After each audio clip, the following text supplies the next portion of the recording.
بسم اللہ الرحمن الرحیم۔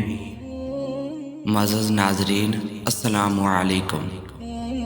کشیری رحمۃ اللہ کہتے ہیں کہ ایک کفن چور تھا، چنانچہ ایک عورت کا انتقال ہوا۔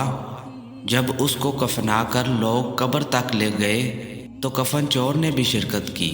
اس کی شرکت کی وجہ یہ تھی کہ قبر کی شناخت کر کے رات میں قبر کھود کر کفن چرانے میں آسانی ہو۔ جب لوگ دفن کر کے واپس آ گئے اور رات ہوئی تو کفن چور نے قبر کو کھودا۔ جب لاش نظر آئی تو اچانک عورت بول پڑی، سبحان اللہ! ایک بخشا ہوا شخص بخشی ہوئی عورت کا کفن چرا رہا ہے۔ کفن چور چونک پڑا اور کہنے لگا، اے عورت، یہ تسلیم ہے کہ تیری مغفرت ہوئی ہے، لیکن میں کیسے مغفور ہوں؟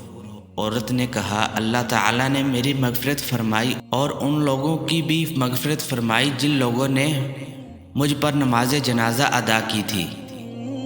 یہ سن کر کفن چور نے ارادہ ترک کر کے مٹی برابر کر دی اور پھر ایسی توبہ کی کہ صالحین کے گروہ میں اس کا شمار ہونے لگا، اور لوگوں کی عبرت کے لیے یہ واقعہ خود اس نے اپنی زبان سے لوگوں کو سنایا۔ ہماری ویڈیو اچھی لگی تو لائک کرنا اور ہمارے چینل کو سبسکرائب کرنا۔ ملتے ہیں اگلی ویڈیو میں، تب تک کے لیے اللہ حافظ۔